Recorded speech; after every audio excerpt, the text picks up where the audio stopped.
Spain میں جہاں میرا بیان تھا وہ ایک ہال تھا بہت بڑا جس میں سارے دنیا سے علماء آتے ہیں یا کوئی سیاسی لوگ آتے ہیں، تو وہ وہاں ان کی تقریریں ہوتی ہیں. لہذا وہاں ایک سسٹم ہے کہ جو بھی اسپیکر بیان کرے گا آٹومیٹک اس کا بیان اسپینش میں ٹرانسلیٹ ہو کر پولیس کے پاس چلا جائے گا.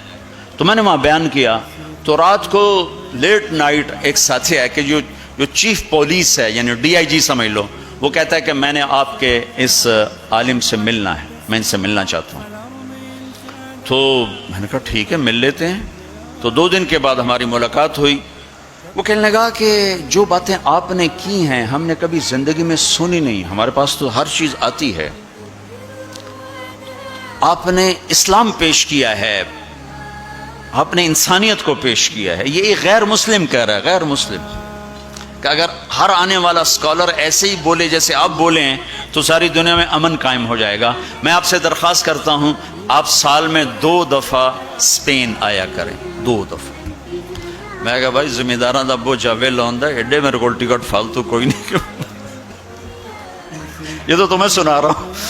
میں نے کہا اچھا جی میں انشاءاللہ آیا کروں گا سال میں 2 دفعہ. کب سال میں 2 دفعہ آئیں؟ آپ کی باتوں کی صرف مسلمانوں کو ضرورت نہیں ہے، ہماری قوم کو بھی ضرورت ہے جو باتیں آپ نے کی.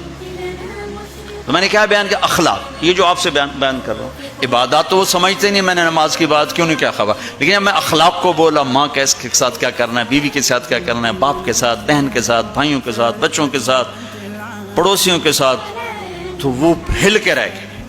1.25 گھنٹہ میرے پاس بیٹھا ہے. تو میں نے ساتھیوں سے کہا کہ چھوٹے چھوٹے گفٹ لانا، ان کو دیں گے.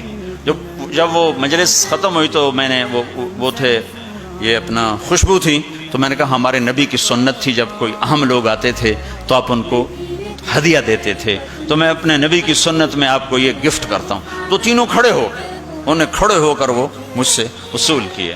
اور پھر جب وہ گئے تو مجھے میرے سامنے نہیں دوسرے سے کہا کہ ہم اور بھی مسلم اسکالر سے ملے ہیں، ہمیں کسی نے اتنی عزت نہیں دی جتنی آپ کے اس ساتھی نے دی ہے. تبلیغ